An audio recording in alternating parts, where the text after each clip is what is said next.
पेश वर्मा जी दिल्ली से। महाराज जी, भगवान के आश्रय या परमात्मा प्राप्ति के लिए कितना भजन या नाम जप हो कि हम जान जाएं कि इसी जीवन में हम उत्तीर्ण हो गए हैं या अगला जन्म नहीं? आज तक ऐसा नहीं, भगवान कोई खरीदे नहीं जा सकते कि इतना लाख जप करो, इतना करोड़ जप करो। हो सकता है तुम्हारे 5 बार पुकारने से आ जाए, हो सकता है तुम्हारे 1 बार पुकारने से आ जाए, हो सकता है तुम्हारे 1000 जन्म व्यतीत हो जाए। तुम्हारी दौड़ कितनी है, तुम्हारी पुकार में दम कितनी है, तुम्हारी आर्त भाव कितना है, भगवान से प्रीति कितनी है, ये बात इसमें खास है। एक आदमी हल जोत रहा था, तो स्टेशन 3 किलोमीटर था लगभग। तो एक आदमी ने पूछा, ए भाई, हम स्टेशन कितनी देर में पहुंच जाएंगे? तो चुप रहा। बोला, ए पूछ रहा हूं स्टेशन कितनी देर में पहुंच जाएंगे? चुप रहा। वो भागा, जो भी भागा सो बोले 30 मिनट में पहुंच जाओगे। तो उन्होंने कहा पहले क्यों नहीं बोले? बोले रफ्तार नहीं देखी थी तुम्हारी। रफ्तार देख ली ना, इस रफ्तार से जाओगे 30 मिनट में पहुंच जाओगे। अब तुम्हारी रफ्तार क्या है? कितना प्रेम है भगवान से, कितना त्याग है, कितना भजनानंद में तुम्हारी प्रीति है और कितना भोगानंद से वैराग्य है। वही तो भगवान की प्राप्ति के लिए थोड़ी कोई ऐसा कि इतना इतना इतना कर लो तो भगवान की प्राप्ति हो जाएगी। नहीं, वो सब किए हुए। भगवान की प्राप्ति के लिए प्रीति चाहिए, प्रेम चाहिए। जान लेव सो जानन हारा, राम ही केवल प्रेम प्यारा। प्रेम, अब प्रेम तो हमारा शरीर में है, प्रेम हमारा शरीर संबंधियों में है, प्रेम हमारा शरीर संबंधी भोगों में। तो भगवान को कैसे प्राप्त करें? तो अब हम साधना करते हैं। साधना के द्वारा सब जगह से प्रेम हटाकर जब भगवान के चरणों में प्रेम करते हैं और फिर प्रेम से जब पुकारते हैं, तो ते समाज गिरजा में रहेऊ, अवसर पाए बचन एक कहेऊ, हरि व्यापक सर्वत्र समाना, और प्रेम ते प्रगट हो ही मैं जाना। संख्या तो नहीं बोली ना, प्रेम प्रेम। अब वो प्रेम कितने में आप प्रकट कर पाते हैं?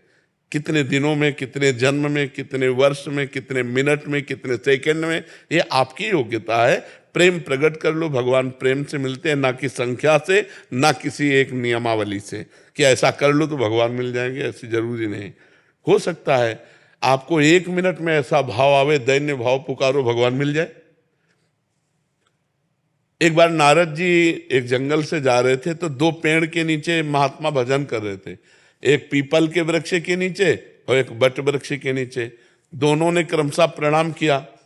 पीपल वाले ने कहा कि महाराज, भगवान से पूछना, मैं भजन कर रहा हूं, कितने जन्म में मिलोगे, कब मिलोगे? बरगद वाले ने भी यही प्रश्न किया। नारद जी भगवान के पास भी जाते रहते हैं। तो भगवान से पूछा। लौट के जब आए, उधर से निकले, तो पहले बट वृक्ष वाला मिला, प्रणाम किया। महाराज, भगवान से बात की? बोले हाँ। भगवान ने कहा तुमको इसी जन्म में मिल जाएंगे। बड़ा आनंदित हुआ कि भगवान इसी जन्म में मिल जाएंगे। भजन में लग गया। पीपल वृक्ष वाले के पास गए। बोले भगवान ने कहा पीपल के वृक्ष के जितने पत्ते हैं, इतने जन्म लेने के बाद तुम्हें भगवत प्राप्ति होगी। वो नाच पड़ा। भगवान मुझे जानते ना कि मैं भजन कर रहा हूं, और नाचते हुए रोने लगा, और रोते हुए आर्त भाव। उसी समय भगवान प्रकट हो गए, उसी समय भगवान प्रकट। नारद जी ने कहा महाराज, हमें झूठा कर दिया। आपने हमसे कहा था कि जितने पीपल, तो बोले इसकी तन्मयता जैसा भजन कर रहा था, इतने जन्म लगते इसकी इतनी तन्मयता में, लेकिन इसने वो तन्मयता भी धारण कर ली, इसलिए अभी मैं मिल गया। तो भगवान की प्राप्ति का कोई इतना नियम नहीं कि इतना कर लो तो मिल जाएंगे। आर्त भाव से पुकारो तो 1 बार में मिल सकते हैं। और अगर माया प्रपंच में फैली हुई वृत्ति है तो जन्म के जन्म लग जाते। जन्म जन्म मुनि जतन कराही, वो अंतराम कही आवत नाही। गुरुमुखी छुटवानी जी, बालाघाट। राधे राधे महाराज जी, आपके चरणों में कोटि कोटि प्रणाम। महाराज जी, शाश्वत आनंद क्या है और उसका अनुभव कैसे होता है? रसगुल्ला खाया है? कभी खाया है? कैसा होता है? मीठा। कैसा मीठा होता है? कैसा मीठा होता है? हम आपसे पूछ रहे हैं। वो मैं बता नहीं सकती। बस वो हम बता नहीं सकते, ये तुमसे। रसगुल्ला एक प्राकृतिक वस्तु है ना, वो चिदानंद तो नहीं है ना। आप एक रसगुल्ले के स्वाद को नहीं बता सकते। जैसे बोला मीठा है, अब इनसे पूछे कैसा मीठा है, तो अगला उत्तर है कि बहुत मीठा है। तो कैसा बहुत मीठा है? तो अगला उत्तर है, खा के देख लीजिए। तो शाश्वत आनंद क्या है? अनिर्वचनीयम। उसको वाणी के द्वारा नहीं कहा जा सकता है। अनुभव गम्य भजे जय संता, जो अनुभव में आने वाला है। जब प्राकृतिक एक रसगुल्ला का स्वाद आप नहीं वर्णन कर सकते, तो अप्राकृत चिदानंद शाश्वत सुख का वर्णन कैसे हो सकता है? हाँ, उस सुख का रसास्वादन कराने के लिए, जैसे नाम भगवान का जप करो, नाम कीर्तन करो, भगवत लीला कथा गान करो, संत समागम करो और दूसरों को परोपकार करो, तो उसकी तरफ चलने की योग्यता आ जाएगी। लेकिन वो है कैसा? वो तो अनुभव गम्य, वो वाणी के द्वारा अनिर्वचनीय, माने वाणी के द्वारा उसका वर्णन नहीं किया जा सकता। और जितना भी किया जाता है वो सब अधूरा होता है। पूर्ण तो अनुभव में आता है। जैसे पाने में जो मीठा लगा, उसको हम कैसे बताएं कि कैसा मीठा लगा? वो तो आप अपनी जबान पे रखो, तब आपको पता चलेगा। ऐसे ही परमात्मा आनंद जो है, शाश्वत आनंद जो है, वो वर्णन नहीं किया जा सकता, वो अनिर्वचनीय है। हेमा जी। राधे राधे। राधे राधे महाराज जी। महाराज जी, क्या भक्ति की राह पे चलने के लिए सबसे पहले मन को जीतना जरूरी है, या फिर मन को जीतने का मार्ग ही भक्ति है? मन को लगाना जरूरी है, जीतने में अलग बात हो जाती है। मन को जीता फिर भक्ति कभी नहीं हो पाएगा। मन को लगाया तब जीता। मन को पहले प्रभु में लगाना सीखो। बार बार नाम जप करते हुए मन को संसार में जहां जाए वहां से हटा के नाम में लगाओ, भगवान की लीला कथा में लगाओ, भगवान के रूप में लगाओ, भगवान की सेवा में लगाओ, घर परिवार की सेवा में भगवत भाव से लगाओ। मन का प्रभु में लग जाना ही भक्ति है। और मन प्रभु में लग गया तो जीता जिताया है। और अलग से आप सोचो मन जीत कर प्रभु में लगाए तो नहीं लगा सकते। हिमालय को उठाना संभव है, लेकिन मन को जीतना नहीं। आप देख लो, सब मन वाले हो, जो चाहता वो करा लेता है कि नहीं करा लेता? सब देख लो, चाहे जितने बहादुर हो, आज से कसम खा के जाओ, अगर करवा न ले तो हमसे बता देना। वो इतना बलवान है कि तुम्हारी असम कसम सब तोड़ देगा, भगवान के मंदिर में गलत करवा देगा। जाओ देख लो, इसका खेल कोई छोटा मोटा है? ये पूरे विश्व को नचा रहा है, मन को नचा रहा है। हाँ, मन रुकेगा तभी जब इंद्रियाणाम मनश्चास्मि, भगवान कहते इंद्रियों मन मैं हूं, भगवान में मन मना भव मद भक्तो माद्यादि माम नमस्कुरु। जब भगवान में मन को लगाने लगो तो ये गंदी बातों से हटने लगेगा और ये तुम्हारे बस में हो जाएगा। ऐसे वश में करना चाहो तो आज तक कोई पैदा नहीं हुआ कि मन को अपने रोक ले। आज तक कोई नहीं। सब बहादुरी की बातें चाहे जितनी मानो, मन के सब गुलाम हो, चाहे अंदर से देख लो, चाहे देख लो कोई भी हो, हम तुम सब मन अपनी गुलामी से मुक्त तभी करता है जब भगवान की भक्ति करोगे। भगवान की पहले भक्ति, तब मन विजयी। मन विजयी फिर भगवान की भक्ति स्वसंभव।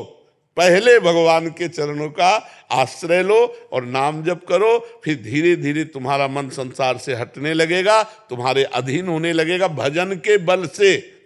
और भजन बल नहीं तो मन को अधीन नहीं किया जा सकता। इसलिए मन को प्रभु में लगाने की सोचो, जीतने की नहीं। तो मन अपने आप आपके अधीन हो जाएगा। जितना आप नाम जप करेंगे, जितना भगवान की कथा सुनेंगे, जितना भगवान की सेवा करेंगे, जितना भगवत भाव से परोपकार करेंगे, उतना ही मन निर्मल होकर आपके अधीन हो जाएगा। गार्गी जी असम। राधे राधे। राधे राधे महाराज जी। महाराज जी कह रहे हैं कि इनके घर में एक प्राचीन बेल वृक्ष था और ये उनको पूजा करते थे, बट फिर कुछ समय बाद दादी ने बोला कि शिव मंदिर नीचे एक होना चाहिए। फिर जब शिव मंदिर विराजमान किया तो कुछ समय बाद बेल वृक्ष मतलब शांत हो गए। तो उसके बाद किसी के घर के सदस्य ने उस सूखे वृक्ष का एक नारीश्वर स्वरूप बना दिया उसका, और उसको कहीं देने गए तो उन्होंने एक्सेप्ट करने से मना कर दिया। किसी मंदिर आदि में गए होंगे या कहीं गए होंगे, तो फिर से वो उनके घर में ही आ गया। तो महाराज जी कह रहे हैं कि उसको क्या ऐसा करें कि मतलब श्रद्धा भी बनी रहे और धार्मिक मर्यादा का उल्लंघन। तो वही मंदिर के पास विराजमान कर लो। मंदिर में अगर अंदर जगह ना हो तो बाहर एक चौकी सी बना करके वहीं विराजमान कर दो। बहुत सुंदर बात है, बिल्व वृक्ष का अर्धनारीश्वर रूप देना बहुत सुंदर। आप विराजमान कर लो, मंगलमय है, कोई हानि नहीं है। और वृक्ष का सूख जाना ये तो आयु के अंतर्गत होता है, चाहे मनुष्य हो चाहे वृक्ष।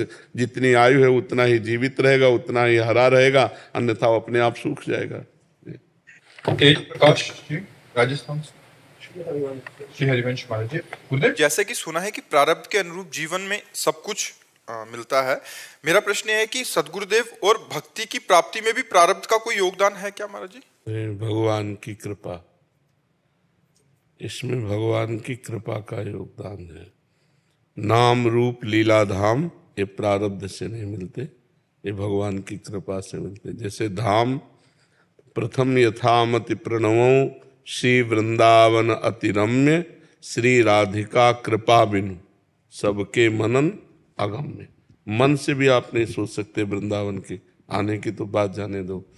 जिनको वृंदा विपिन है कृपा तिन्हि की होए, वृंदावन में तबहि तो रहन पाई है सोए। कृपा, श्री राधिका कृपा बिन कृपा, कृपा से धाम। हरिवंश कृपा हरिवंश कहें, हरिवंश कहें हरिवंश लाएं। बोले हरिवंश की कृपा से ही हरिवंश कह सकते हो, राधा की कृपा से ही राधा कह सकते हो। तो जो नाम में उच्चारण करने की भावना बनी, जो नाम जपने की रुचि आई, जो नाम में प्रीति हुई, ये कृपा से। और मनुष्य शरीर प्राप्त करके साधु संग मिलना, गुरुदेव की प्राप्ति होना। देखो विभीषण जी कह रहे हैं, अब मैं भा भरोस हनुमंता, बिनु हरि कृपा मिले नहीं संता। जब तक भगवान कृपा नहीं करते तब तक गुरुदेव भगवान नहीं मिलते, और जब तक गुरुदेव भगवान कृपा नहीं करते तब तक भगवान का साक्षात्कार नहीं होता। तो हमें लगता है नाम रूप लीला धाम ये जो भागवतिक है, ये हमें कृपा से प्राप्त होते हैं। इसमें हमारा पुण्य बल या पूर्व प्रारब्ध बल काम नहीं करता।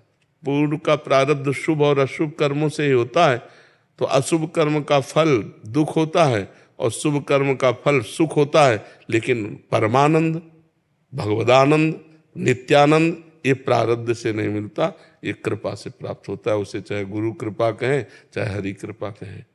महाराज जी, ये जो गुरु कृपा है ये शुभ अशुभ से भी ऊपर है, मतलब गुरु कृपा शुभ अशुभ से भी ऊपर है क्या?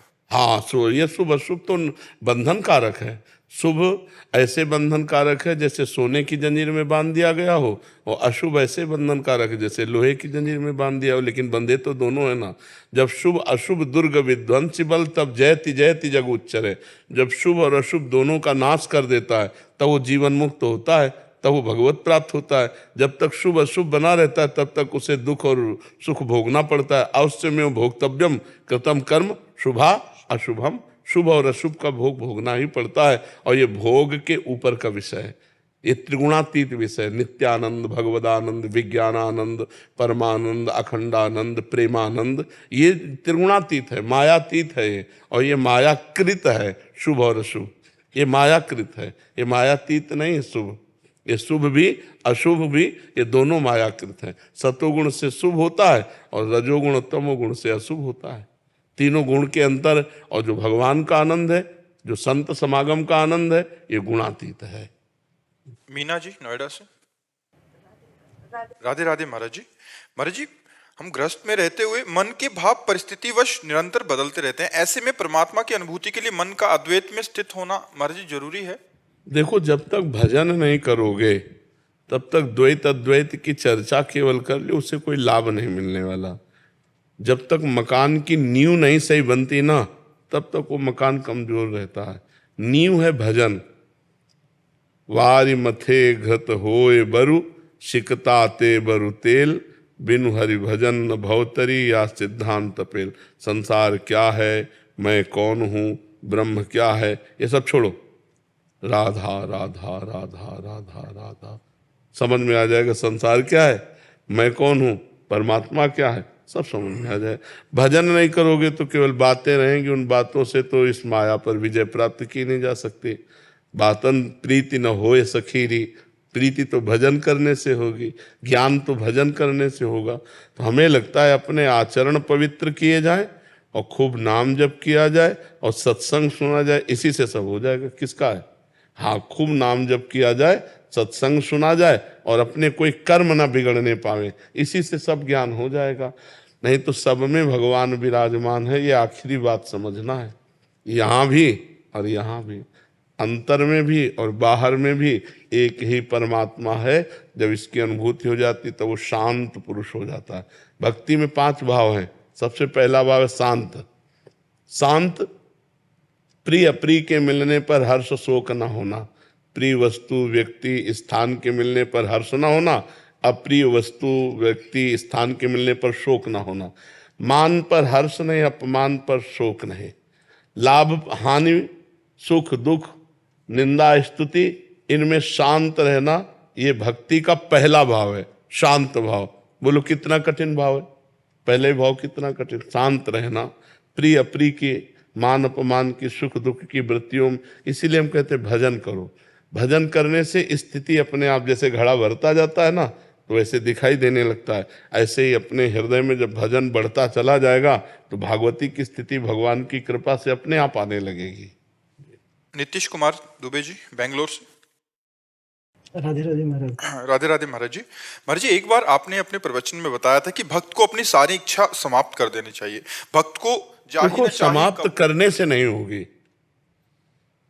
भक्त को सारी इच्छा समाप्त करने से कैसे समाप्त हो जाएगी? हम तो चाहते समाप्त हो जाए। जब हमको ऐसी वस्तु मिल जाए तब समाप्त हो जाएगी। जैसे 1 करोड़ रुपया मिल जाए, 1-2 रुपया की इच्छा खत्म हो जाएगी कि नहीं हो जाएगी? ऐसे ही या तो भगवान की प्राप्ति हो जाए और या भगवत प्राप्ति का लक्ष्य बना लिया जाए, तो हमको सांसारिक कामनाओं और बस साथ में भजन हो, भगवत प्राप्ति का लक्ष्य हो और साथ में भजन हो, तो फिर सांसारिक सुख। अच्छी बात ये समझ लो कि जिस समय हमारा भजन में मन लगेगा, भगवान हमें प्रिय लगने लगेंगे, उस समय संसार का ब्रह्मा तक के भोग, जो ब्रह्मलोक तक के, कुछ अच्छा नहीं लगेगा। ब्रह्मादि के भोग सब विषम लागताई, नारायण ब्रज चंद की लगन लगी जाए। जिसे देखकर संसारी पुरुष ललचा जाए, भागवती पुरुष को घृणा होती है उन सुखों से। जय रमा विलास राम अनुरागी, तजत बमन जिम जन बड़भागी। वो जन, भगवान के जो दास जन हैं, वो बड़भागी जन जो भजन में मस्त हैं, उनको ये सब भोगों से घृणा होती है। तो अपने आप कामनाओं का त्याग तभी होगा जब हमें आनंद मिलेगा। हृदय में आनंद तब मिलेगा जब भजन होगा। तो हमको आंख मूंद के पहले भजन डट के करना चाहिए। जैसे उन माता जी से कहा, डट के भजन करो, उठते बैठते चलते फिरते राधा राधा राधा राधा राधा राधा राधा, तो सब पापों का नाश होकर के निर्विकारता हृदय में जे भी आई तो कामना अपने आप चली जाए। मलिन मन में कामना होती है और निर्मल मन में निष्कामता होती है। जब तक मन निर्मल नहीं होगा तब तक कामनाएं तो बनी ही रहेंगी। शरीर अभिमान में कामना है और स्वरूप बोध में निष्कामता है। स्वरूप में कोई कामना नहीं और शरीर कभी निष्काम हो नहीं सकता। शरीर भाव में अगर हम रहेंगे कि हम स्त्री हम पुरुष हैं तो कामना बनी ही रहेगी। जब तक आत्मस्वरूप का ज्ञान नहीं होगा या जब तक भगवत भजन डट के नहीं होगा तब तक इस कामना से पिंड छूटने वाला नहीं है। बातों से कह दे कि हम निष्काम तो नहीं बनेगा। चलिए, आत्म स्वरूप और आत्म बल में क्या अंतर होगा भाई? एक ही चीज है ना। जैसे आप और आपके बल में क्या अंतर है? आप और आपके बल में कोई अंतर है क्या? न, बल के कारण ही मिले, बल के कारण ही मिले। वही आप ही हो ना, बल ना, तो बस वही है। महाराज जी, जिस भजन आपने कहा कि 24 घंटे भजन होना चाहिए, मैं हरे कृष्ण महामंत्र का जब करता था, शुरू से ही करता हूँ कुछ, तो जैसे कि आपने कहा 24 घंटे होना चाहिए, वो इतना बड़ा मंत्र है कि 24 घंटे हो नहीं पाता है। क्यों नहीं हो सकता? अगर हम करना चाहें तो कर सकते हैं। हम एक एक शब्द, जैसे हम भोजन के एक एक कवल का स्वाद लेते हैं ना, ऐसे ऐसे हम स्वाद लें। हरे राम हरे राम, राम राम हरे हरे हरे कृष्ण कृष्ण कृष्ण। पूरा मंत्र लिख गया हमारे सामने, तुम्हारे सामने भी लिखा, देखो अब लिखो, हरे राम राम राम हरे हरे हरे कृष्ण। रोना ना आ जाए तो कह देना, आराम चल रहे हैं, हरे राम। हमको मन को प्रभु में लगाना है। जैसे आप उसको बहुत बड़ा मान रहे हो तो आप छोटा ले लो। भगवान का कोई नाम जो प्रिय लगे और जिसमें हम बार बार उसी का चिंतन कर सके, पावर आ जाएगा, अंदर पावर आ जाएगा। तो महाराज जी, जैसे आप राधा रानी के बारे में बताते हैं, राधा सबके इष्ट तो है ही कृष्ण के, तो अब मैं ऐसे से हे कृष्ण शुरू से करता, जब भी कंप्यूटर और लैपटॉप पर मैं खोलता हूँ तो हे कृष्ण मेरे मन में चलते रहता है। वही श्री कृष्ण है, वही राधा है, वही शिव है, वही पार्वती है। जहां मन लगे, देखो हमारी आराध्य देव राधा है, इसलिए हम तो राधा ही राधा बोलेंगे। जहां मन लगे वही नाम ले लो, वही पावर है, वही कल्याणमय है, उतनी ही सामर्थ्य हर नाम में विराजमान है, क्योंकि वो उसी परम तत्व का नाम है ना। तो जो नाम प्रिय लगे, दुर्गा, श्यामा, जो भी नाम प्रिय लगे, महाराज जी हे कृष्ण या राधे कृष्ण ऐसे कर सकते हैं? जो प्रिय लगे बस एक पकड़ लो, बार बार बदलो मत। राधे कृष्ण तो पकड़ लो चुपचाप पकड़ लो, किसी से कहने की जरूरत नहीं। हाँ बिल्कुल पकड़ लो, ऐसे जपो। अंजू पंवार जी, देहरादून। वल्लभ श्री हंस महाराज जी आपके चरणों में कोटि कोटि प्रणाम। महाराज जी क्या प्रारब्ध में इतनी शक्ति है कि वो भजन को मात दे दे? हाँ, अगर साधारण भजन है तो मात क्या दे देगा, बंद करवा देगा, भ्रष्ट कर देगा। प्रारब्ध में इतनी सामर्थ्य है, जब इतना भजन तन्मयता पूर्वक किया जाए कि प्रारब्ध को रौंद दे। अब इतना भजन तो कोई बिरला ही कर सकता है, नहीं तो प्रायः बैलेंस बना के भजन होता है।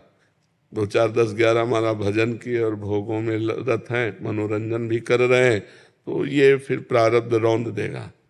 प्रारब्ध बड़े बड़े भजनानंदी को गिरा देता है, बड़े बड़े भजनानंदियों को। पर तुम चाहे जैसे गिराओ, जब प्राण जैसे दिल धड़क रहा है तो धड़केगा ही, ऐसे इन दिल से नाम चल रहा है तो चलेगा ही। चाहे स्वस्थ है तो चलेगा, अस्वस्थ है तो चलेगा। मतलब स्वस्थ होकर भजन करने में जो आनंद है, अब यहाँ पीड़ा वहाँ पीड़ा, ये परेशानी, ये नहीं खा सकते, ये नहीं पी सकते, 5 घंटे डायलिसिस में पड़े रहो, कितनी परेशानी। तो प्रारब्ध ने गिराने की पूरी चेष्टा की, गिरा दिया, लेकिन भजन नहीं रोक पाया, क्योंकि बचपन से भगवान के शरण में रहे और वो अभ्यास रहा 20 वर्ष का, तो अभ्यास अपना काम कर रहा है।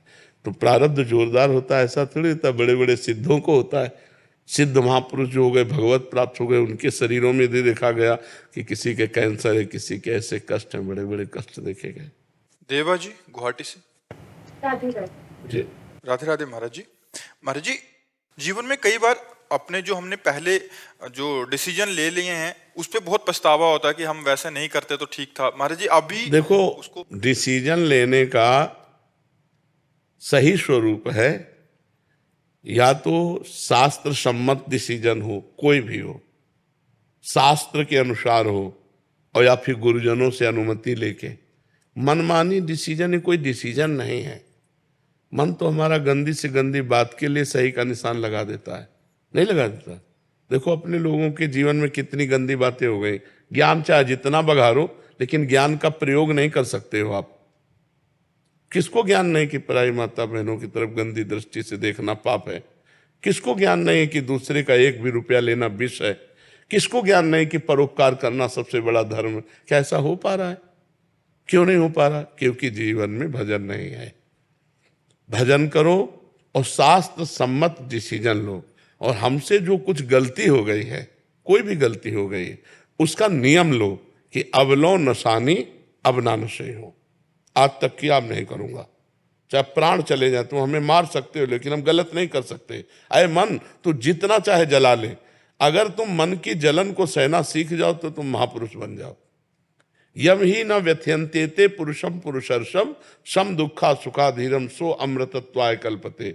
जो सुख दुख में समान भाव रख करके मन की व्यथा, मन जलाता है, जैसे मन जो हठी स्वभाव का है, अब वो जो पकड़ेगा नहीं करेंगे तो जलाएगा में, तो हमको लगता है यार इस जलन से अच्छा कर लो, बस यही हम मन की गुलामी हो जाती है।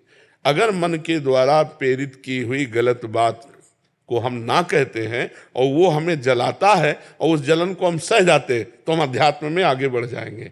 तो हमारे द्वारा जो पीछे गलतियां हो गई उनको हम भगवान से प्रार्थना करें कि वो क्षमा कर दें, आगे हमसे गलती ना हो। इसके लिए हमें भजन करना चाहिए, शास्त्र स्वाध्याय करना चाहिए, सत्संग करना चाहिए, जिससे हमारी बुद्धि में विचार आवे। बिना विचारे जे करें ते पाछे पछताएं, काम बिगाड़ो अपनो जग में होता हसाए। बुद्धि में विवेक और विवेक से विचार के द्वारा लिया हुआ डिसीजन कभी आपको पश्चाताप नहीं करने देगा। वो तभी होता है जब विवेक विचार का प्रयोग न करके मनमानी आचरण सीधे कर दिया जाता है। मन ने कहा अब ऐसे नहीं मानेंगे, पहले बुद्धि के द्वारा विवेक के द्वारा हम विचार करेंगे और शास्त्र सम्मत गुरुजन सम्मत है तब हम स्वीकृति देंगे, फिर वो क्रिया करेंगे, तो उसमें कभी हमें पछतावा नहीं होगा। और अगर बिना विचारे जे करते पाछे पछताए, काम बिगाड़ो आपनो जग में हो हसाए, तो क्या मतलब कहने का आपका? महाराज जी वही कि अभी अभी कैसे परिस्थिति को हैंडल तस्मात् शास्त्रम प्रमाणम ते कार्य अकार्यो व्यवस्थितो, कार्य और अकार्य की व्यवस्था शास्त्र में की गई। यदि शास्त्र तक पहुंचना ही है तो संत जनों के वचन सुनो, अपने आप आपको पता चलेगा।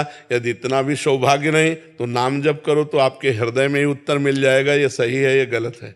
क्या उत्तर नहीं आता आप लोगों के हृदय में कि ये गलत है, नहीं करना चाहिए? आता है ना, बस वही मान लो। वो गुरु ही तो बैठा है सबके हृदय में, भगवान ही तो बैठा हुआ है। रिधु चौहान जी। राधे राधे। राधे राधे महाराज जी, आपके चरणों में कोटि कोटि प्रणाम। महाराज जी चरित्र क्या होता है, चरित्र का निर्माण कैसे होता है, अच्छे चरित्र की क्या पहचान है, जीवन में चरित्र का क्या महत्व? चरित्र का प्रारंभ ब्रह्मचर्य से होता है। पहले बच्चा, अब जैसे तुम छोटे बच्चे हो, गंदे बच्चों का संग न करो, गंदी बातें मोबाइल में मत देखो, हस्त मैथुन आदि क्रियाओं को कभी मत करो, जो गंदे बच्चे गंदी बात सिखाते हैं उनसे दूर रहो। तो यहाँ से चरित्र निर्माण होगा। फिर आगे बढ़ करके जब आप सयाने होगे तो किसी से घूस न ले, किसी की बेईमानी न करे, किसी की बहन बेटी की तरफ न देखे। जो हमारा कुल आश्रम वर्ण धर्म व्यवस्था है उसके अनुसार हम चले तो हम चरित्रवान कहे जाएंगे। यहीं से चरित्र की नींव बनती है। यदि गंदे आचरण सीख जाए तो चरित्रहीन हो जाएगा, और यदि अच्छे आचरण सीख जाए तो चरित्रवान हो जाएगा। ठीक है? हाँ, व्यायाम करो। मोबाइल रखते हो पास? हाँ, कोशिश करना अगर रखना हो तो छोटा वाला मोबाइल रखें। मान लो बच्चे स्कूल जाना है, कहीं कोई सूचना देना है, वो टच वाला मोबाइल न रखे। छोटे बच्चों को टच वाला मोबाइल बहुत ज़्यादा नष्ट कर रहा है। गेम खेलना और गंदी बातों की जानकारियाँ उनके अंदर और गंदे आचरणों को करने का उत्साह इससे बहुत बढ़ रहा है। ये मोबाइल लाभदायक भी है और हानिकारक भी है। कोई विवेकवान इससे लाभ उठा पाता नहीं, प्रायः हानि ही उठाते हैं इससे। जी। हरजीत सिंह जी। राधे राधे। राधे राधे महाराज जी। महाराज जी जीवन में असाध्य रोग और बार बार असफलता प्रभु की कृपा है या ये हमारे पूर्व के पापों का परिणाम है? महाराज जी वैसे होता तो पाप से ही है, पर हम उसे कृपा मानते हैं। और जी इसकी वजह से ही जुड़ा हूँ नाम पानी से। हाँ, तो इसीलिए हम कहते हैं होता तो पूर्व पाप के फल से है, लेकिन हम इसे कृपा मानते हैं। ये असाध्य रोग, किडनी फेल होना, ये भगवान की हमारे ऊपर विशेष कृपा हुई। और इसी कृपा का ये चमत्कार जान लो, जब हमने देखा कि अब हम साधना लायक नहीं रह गए, तो जो अंदर से हमारी भगवान से जुड़ाव हुआ, उसी का ये चमत्कार आप देख रहे हो। जो अंदर से हुआ कि त्राहिमाम शरणागत प्रतिपाल भगवान। अब मैं किस बचपन से ब्राह्मण के घर जन्म हुआ और बचपन से बैरागी रहे, और प्रभु अभी वो बात नहीं बनी जो बनना चाहिए था। वो तो हम ही जानते हैं ना, ये 20 वर्ष पहले की बात। तब जो रोना आया और जो भगवान की शरणागति हुई, उसी शरणागति में चमक उठा है सारा खेल। तो हमें तो लगता है भगवान का कृपा प्रसाद है, यदि रोग अवस्था में भगवान से जुड़ जाया जाए तो। नहीं तो सब रोगी है, सब अस्पताल भरे पड़े। लोग भगवान को भी कटुवचन कहते हैं रोग होने पर और असफलता प्राप्त होने पर। भक्त कृपा देखता है, भक्ति इसमें भगवान की विशेष कृपा देखता। भगवान की बड़ी कृपा है, भगवान जो करते हैं वो सब बड़ा मंगल में करते हैं। तो हमें लगता है असाध्य कृपा या रोग या प्रतिकूलता या अपमान या तिरस्कार या निंदा, भक्ति से भगवान की कृपा देखता है। अगर नरसिंह मेहता की भाभी खिलाफ ना होती तो उनकी भक्ति रंग ना लाती। अगर मीरा जी के देवर खिलाफ ना होते तो मीरा जी की भक्ति को कोई जान ना पाता। अगर हिरण्यकश्यप खिलाफ ना होते तो प्रहलाद जी को कोई जान ना पाता। हमें लगता है ये सब प्रतिकूलताएं भगवान की कृपा का अनुभव कराने के लिए होती है। मोती सिंह जी राजस्थान से। राधे राधे। राधे राधे महाराज जी। महाराज जी प्रभु कृपा से भक्तिमती माँ मीरा के वंश में जन्म लेने का सौभाग्य प्राप्त हुआ। मीरा भाईसा ने तो जीवन की भीषण परिस्थितियों में भी गिरधर गोपाल को एक क्षण के लिए भी नहीं छोड़ा। पर महाराज जी हमारा मन एकनिष्ठ होकर प्रभु में क्यों नहीं लग पा रहा? लगाने की चेष्टा कीजिए। देखो, मन का स्वाभाविक प्रवाह, जैसे जल को छोड़ो कहीं भी तो नीचे की तरफ ही जाएगा। पानी को कहीं भी छोड़ो, उसका स्वभाव है नीचे की तरफ जाना। ऐसे मन को छोड़ दो आप, उनको अंकुश में न रखो तो मना खष्टानि इंद्रियाणी प्रकृति स्थान कर सती, माया की तरफ जाएगा, प्रकृति की तरफ जाएगा। अब जल को ऊपर चढ़ाना है तो यंत्र की जरूरत पड़ेगी, मशीन की, यंत्र की जरूरत पड़ेगी। ऐसे ही मन को अगर भगवान में लगाना तो मंत्र की जरूरत पड़ेगी। अगर हर समय कृष्ण कृष्ण कृष्ण कृष्ण कृष्ण कृष्ण राधा राधा राधा राधा, या जो गुरु जी ने दिया है, आप निरंतर जपने का प्रयास करें, मन न लग जाए तो बताना। आप सोचो।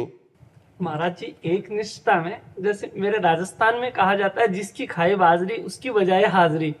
मैं यहाँ वृंदावन में आया तो मैंने कहा वैसे भगवान राम को नाम लेता हूँ, लेकिन यहाँ आया तो मुझे लगा कि राधा के यहाँ है तो 24 घंटे यहाँ रहते हैं, तो राम को छोड़ करके राधा को जपा, तो क्या ये सही है? वही तो राधा है, वही राम है, कोई दूसरे थोड़ी है। तत्व एक है, हमारी पहले बात समझ लो। तत्व एक है, रूप उसके अनेक हैं, व्यवहार उसका अनेक है। हरि अनंत, हरि कथा अनंता, लेकिन तत्व एक है। अगर हम राधा राधा कह रहे हैं तो हम राम राम कह रहे हैं, अगर राम राम कह रहे हो तो राधा राधा कह रहे हो। जहां प्रेम उत्पन्न हो जाए, जहां भाव बन जाए, जहां रुचि हो जाए, तो हम उसी को निरंतर जपें तो हमारी आसक्ति प्रबल हो जाएगी। अब मीरा जी की तरह आओ अपने स्वरूप में। मेरे तो गिरधर गोपाल दूसरों न कोई, जाके सिर मोर मुकुट मेरो पति सोई। पर ये बात परिपक्व कहां से होती? संतन ढिग बैठी बैठी, संतन ढिग बैठी बैठी लोक लाज खोई। अब तो बेल फैल गई जाने सब कोई, मेरे तो गिरधर गोपाल दूसरों न कोई। ये कोई बहादुर बोल सकता है? मेरे तो गिरधर गोपाल ये सब बोल लेंगे, लेकिन ये बोलना होश में, दूसरों न कोई, तो आप फेल हो जाओगे।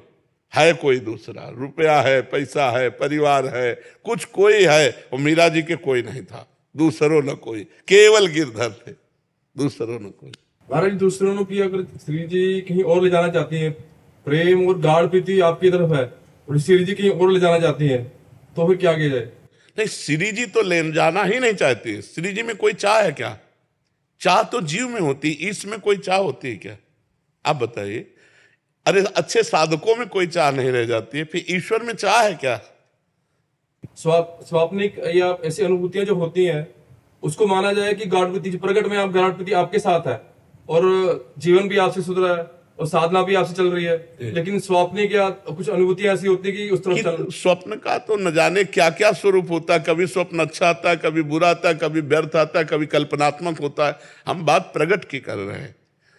ईश्वर में कोई चाह नहीं होती, इच्छाएं जीव की होती हैं। तो अपने को ये देखते रहना है कि एक ही लक्ष्य पर हमारा दृढ़ता का भाव रहे। ऐसे बिना पेंदी के लोटा की तरह हम फिसलते न रहें कि आज यहाँ प्रभावित हुए तो राधा राधा, वहाँ प्रभावित हुए तो शिवो हम, वहाँ प्रभावित हुए तो राम शरणम, वहाँ कृष्ण शरण। ऐसा नहीं होना। जहाँ गाढ़ प्रीति है, जहाँ से सब कुछ सुधर रहा है, वहीं चला जाए, स्वाप्निक और अनुभूतियों को ना माना जाए। नहीं नहीं, ना माना जाए वो कोई हाँ, हम तो जागृत को भी स्वाप्निक समझते हैं, स्वप्न को तो स्वप्न क्या है। उमा कहो मैं अनुभव अपना, सत हरि भजल जगत सब सपला। ये तो प्रगट में भी स्वाप्निक ही है। स्वप्न का कोई महत्व है? मन की विलासता है उसमें।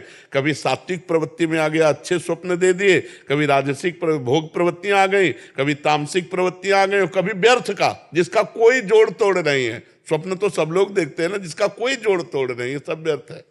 प्रशांत जी मथुरा से। राधे राधे। राधे राधे महाराज जी, आपके चरणों में कोटि कोटि प्रणाम। महाराज जी, भारत में अनेक साधु संत महात्मा जो आजीवन सच्ची भक्ति जप तप करते हैं, एक उच्च कोटि का जीवन जीते हैं। उनको शायद शरीर त्यागने पर दोबारा जन्म ना लेना पड़े, पर संसारिक और सामान्य दृष्टि से उनका जीवन बहुत कठोर और कष्टपूर्ण होता है। पहली बात यह होती है कि सती को पातिव्रत धर्म में कष्ट महसूस नहीं होता, उसे प्यार महसूस होता है। व्यभिचारिणी को एक पति के अधीन रहने में कष्ट का अनुभव होता है। समझ पा रहे हो ना हम? जो साधु महात्मा भगवान के मार्ग में सच्चाई से चलते हैं, उनको कष्ट का अनुभव नहीं होता, उनको परमानंद का अनुभव होता है। अगर कष्ट का अनुभव हो तो चला ही नहीं जा सकता, क्योंकि हम चले हैं। ये नहीं होता कि भाई आप अनुमान करके कह रहे हो, हम उसे जिए हैं। वो साधु महात्मा का जीवन गुरु भगवान की कृपा से जिए हैं। 13 वर्ष की अवस्था से लेके अभी तक जो भी आयु है उसे जिए हैं। तो कष्ट का अनुभव थोड़ी होता है। 5-5 दिन 6-6 दिन भोजन नहीं मिला तो एक आनंद का अनुभव होता है, एक अद्भुत आनंद। उसी आनंद की उमगन में हर कष्ट सह, माता पिता से बिछोह, स्त्री भोग का त्याग, रसेंद्री जनेंद्री के भोगों की तरफ से पूर्ण उदासीन, गर्मी सर्दी बरसात मान अपमान निंदा स्तुति सबको सहते हुए, क्योंकि एक परमानंद का अनुभव होता है तो उसमें कष्ट नहीं होता।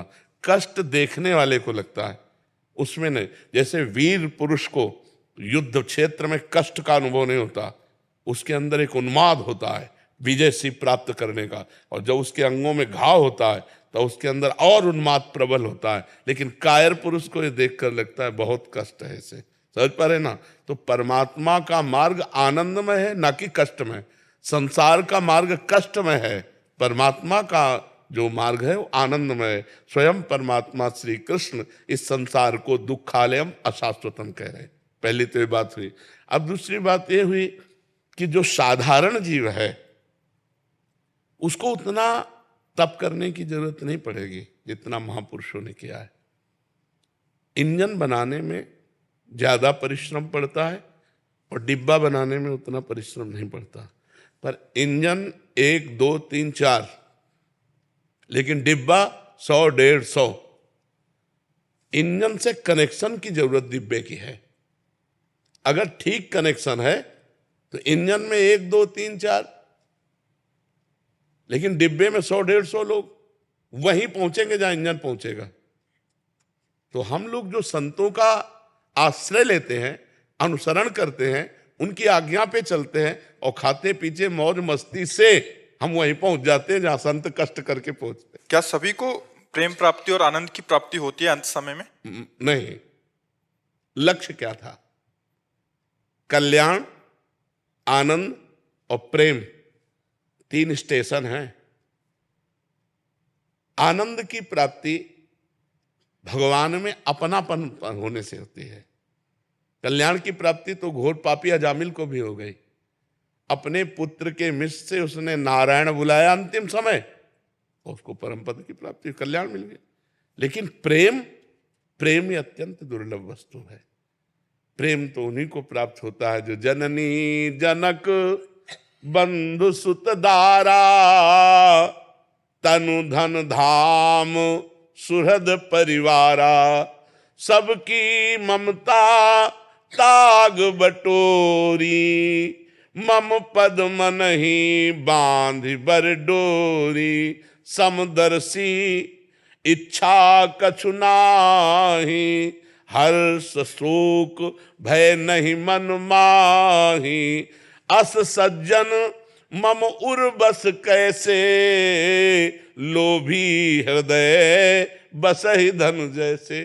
स्वयं भगवान श्री राम जी कह रहे, माता से, पिता से, भाई बंधु पत्नी धन संपत्ति घर परिवार सबकी ममता बटोर कर जिसने मेरे चरणों में लगा दिया, जो संत समागम ज्ञान के प्रधान भाव में आकर सब जगह एक ही परमात्मा का दर्शन करते हैं, समदर्शी, कोई इच्छा नहीं रह गई, जो कामना रहित हैं, विनिवृत्त कामा, और जो सुख दुख में समान भाव हर्ष शोक से रहित महापुरुष हैं, वही भगवान को प्यारे हैं, वही भगवान को प्यार कर सकते हैं। भगवान को प्यार करना सबसे कठिन बात है। यद्यपि हम अनजाने में प्यार उन्हीं से करते हैं। मानो हम आपसे प्यार करें तो आप में श्री भगवान इसलिए प्यार कर रहे हैं, अभी भगवान चले जाए तो इस शरीर को जला दिया जाएगा, इस शरीर को गाड़ दिया जाएगा, इस शरीर का कोई महत्व नहीं माना जाएगा। अनजाने में हम प्यार भगवान से ही करते हैं, पर जानकर जब तक भगवान से प्यार नहीं करेंगे तब तक प्रेम की प्राप्ति नहीं होगी। और भगवान से प्यार करने के लिए सबसे प्यार समेटना पड़ेगा, और ये होना बड़ा कठिन होता है। ये होना सबसे कठिन है। खाते पीते परिवार से प्रेम करते भोगते हुए अगर भगवान मिल जाए तो ठीक है, नहीं तो ऐसे छोड़ना कहाँ। लाखों में कोई बिरला एक, कोई एक पाव भगत जिमि मोरी। शुद्ध भक्ति भगवान के लिए घर गृहस्थी में रह करके बहुत कठिन है, पर असंभव नहीं है। कठिन है पर संभव नहीं। यदि हम नाथ सकल संपदा तुम्हारी और मैं सेवक समेत सुत नारी, सब कुछ भगवान का है, सब में भगवान है, नाम जप कर रहे, धर्म पूर्वक आचरण कर रहे, भगवत प्राप्ति हो जाएगी, भगवत प्रेम भी हो जाएगा। तो ऐसे चलने से हो जाएगा। अब ये जरूरी नहीं कि महात्मा बचपन से गंगा किनारे तप कर रहा है तो हमको भी तप करना पड़े। वो इंजन है, हम डिब्बे में बैठ जाते हैं, हम उसका कनेक्शन कर लेते हैं, वहीं पहुंच जाएंगे जहाँ इंजन पहुंचेगा। इसीलिए हम संतों को गुरु बना लेते हैं, हम संतों के चरणों का आश्रय ले लेते हैं, संतों का भरोसा कर लेते हैं कि ये इनकी कृपा से हमें भगवान की प्राप्ति हो जाए। होती है। शास्त्रों लोगों को आज तक जब किसी को भी अगर भगवत प्राप्ति हुई है तो संतों से हुई है। मति कीरति गति भूति भलाई, जब जे जतन जहां जे पाई, सो जानो सत्संग प्रभाव, लोकों वेद ना अनुपाऊ। लोक और वेद में उनको उपाय नहीं है, संत महापुरुषों का समागम, उनका आश्रय, उनके वचनों का पालन, यही भगवत प्राप्ति करा देता है। समझ पाए आप जी?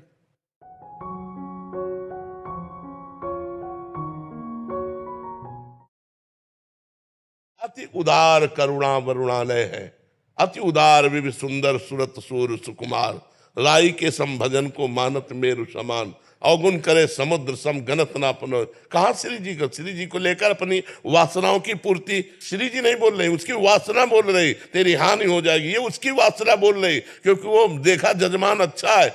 ऐसे किसी के श्रद्धालु भक्त के हृदय की भावनाओं को ठेस पहुंचाया जाए तो हम ऐसी भावनाओं का आदर नहीं करते। ये सब धंधेबाजी है। हमारी श्रद्धा है कि हमारे पास 1 लाख रुपया है तो उसमें कह सकते हैं कि देखो 1 लाख में इतना बन पाए, वो उसमें चलेगा। लेकिन आप हमें श्री जी प्रेरित कर रहे हैं, आप मनवाओ, नहीं मनवाओगे तुम्हारे परिवार की हानि हो जाएगी, ये उसकी वासना बोल रही, बोलने वाले की। श्री जी नहीं बोल रहे।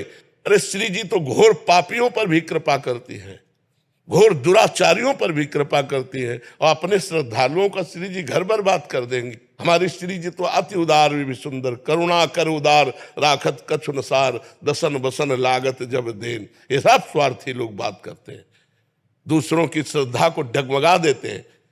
बहुत गलत चल रहा है। और उसके पास बेचारे हम कह रहे होते हुए भी श्रद्धा होनी चाहिए। उन्होंने कुछ देना चाहा तो कह रहे इतने से नहीं होगा, और चाहिए। ऐसे लोगों को 25 पैसे नहीं देने चाहिए। श्री जी उतने, राई के संभजन को मानत मेरु समान, राई कितना छोटा दाना होता है, छोटी सी सेवा को पहाड़ की तरह मानते हैं, ऐसे हमारे भगवान, ऐसे श्री जी है। आज जगह जगह पर यही वासनाओं के खेल हो रहे हैं, तो जिनकी श्रद्धा भक्ति बनती है वो भी चौपट हो जाती है कि यार सब जगह पैसे का खेल है, रुपए की ठोकर में अच्छे अच्छे को झुका दे। अगर रुपए की ठोकर में झुका दे तो न साधुता है ना वो भक्ति है। जब तुमको यहां से निकलने के बाद पता लगे यार मेरा रुपया किसी काम नहीं आया, तब समझ में आए कि हे नाथ मैं आपकी शरण में हूं। ये अर्थ का सारा खेल अनर्थ पैदा करने वाला है। ऐसे जो लोग कहते हैं हम इनको बिल्कुल नहीं मानते, ना वो भक्त है ना कुछ, वो धंधेबाज है। क्योंकि लोगों की श्रद्धाओं के साथ दोहन क्रिया क्यों करो? हमारी वाणी में कहीं नहीं लिखा, हमारे शास्त्रों में कहीं नहीं लिखा कि आप इतना कीजिए तो भगवान प्रसन्न होंगे। नहीं, इतना जरूर लिखा है कि आप चाहे जितने दुराचारी पापी हो उनके सामने ऐसे कह दिया मैं आप कहूं तो प्रसन्न हो गए। पत्रम पुष्पम फलम तोयम ये में भक्ता, एक चुल्लू जल दे दिया, एक तुलसी दल दे दिया, एक फूल दे दिया, एक फल दे दिया, उतने में प्रसन्न हो। सबरी के बेर में प्रसन्न हो गए, सुदामा के तंदुल में प्रसन्न हो गए, विदुरानी के केले के छिलके में प्रसन्न हो गए। भगवान भाव से प्रसन्न होते। नहीं तो दुशासन के महल में जब दुर्योधन ने व्यवस्था की थी तो वहां से हट के विदुरानी के छिलके खाने न जाते। ये सब अपनी वासनाओं का खेल है, भगवान का खेल नहीं। हम अपनी तरफ से प्रार्थना करते, पीछे वाले बैच के अनुसार जो आपने हमें बताया, कहीं भी किसी भी स्थान में या तुम्हारे घर आया हुआ कोई संत यदि तुमसे कहता है इतने 1000 रुपया दो तभी तुम्हारा मंगल होगा, नहीं तुम्हारे घर का कल्याण हो जाएगा, ऐसे से बचिए। कभी कोई सच्चा भगवान का संत तुमसे रुपया मांगकर तुम्हारा मंगल नहीं चाहेगा, बिल्कुल डरना मत। ये सब पाखंड का बोलबाला चल रहा है। हमारी श्रद्धा अगर है तो हमारे टुकड़े पे भगवान रीझ जाएंगे, एक टुकड़े पे। भगवान ने कहा है पत्रम पुष्पम फलम तोयम ये में भक्ता, एक चुल्लू जल पे भगवान रीझ जाएंगे। एक रोटी का टुकड़ा लेकर ना आंसू आते हुए जब कहोगे नाथ मुझ गरीब के पास, तो इतने से काम हो जाएगा। पापी को रुपया चाहिए यार, संसार को रुपया चाहिए यार, मतलब रुपये से सब बिकने वाले हैं। फिर वो स्थान कौन रह गया जहां कोई गरीब की सुन सके, जहां कोई भाव देख सके, आंसुओं की भाषा समझ सके, वो स्थान कहां रह गया? ये सब ड्रामेबाजी है। भगवान को नहीं चाहिए सोना चांदी रुपया पैसा। हाँ आपके पास है तो उसका सदुपयोग करो, वो बात अलग है। लेकिन कोई तुमसे ये दबाव डाले, बिल्कुल डरो मत, पाखंड का विरोध करो। भावना, भगवान भावना से प्रसिद्ध। मान लो वो आदमी 5 रुपया दे रहा है, काफी है, भगवान के लिए काफी है। अगर तुम 5,000 मांग रहे हो तो तुम्हारी वासना भगवान को नहीं चाहिए। भगवान रुपया के लिए नहीं खड़े हैं, वो करुणा करने के लिए खड़े हैं, रात दिन खड़े तुम्हें दर्शन देकर सुख देने के लिए। अब अपने पास जो कुछ रूखा सूखा है भगवान के पास जाए तो उनके चरणों में भेंट चढ़ा दे। वो बात इन्होंने एक प्रश्न किया था किसी का कि वो गया तो उसने कहा हमारी सामर्थ्य नहीं, तो बोले तुम्हारा पतन हो जाएगा, तो हम श्री जी तुम्हें नहीं मिलेंगी ऐसा। अब वो घबरा गया, 4 दिन से डिप्रेशन में है। तो ऐसी बातों को कभी कोई भी स्वीकार मत करो। श्री जी ठाकुर जी अगर ऐसे लेन देन में हो तो अरबपति लोग ठाकुर जी को खरीद लें, हम लोग गरीब लोगों को भगवान मिले ही ना। लेकिन आज तक कथा में जहां भी आपने सुना है तो भगवान दीन बंधु हैं, भगवान दीनों को मिले। सुदामा के जैसे तंदुल खाए वैसे किसी के 56 भोग नहीं खाए, सबरी जी के जैसे बेर खाए वैसे सरा सरा के भगवान किसी ने 56 भोग नहीं पाए। विदुरानी के जैसे केले के छिलके खाए वैसे भगवान किसी यज्ञ में प्रशंसा नहीं की। इसलिए हमारी सबसे प्रार्थना, निडर रहो, धर्म से चलो, जहां तुम्हारी श्रद्धा बने वहां अपने पान फूल अर्पित करो, उसी से मंगल होगा।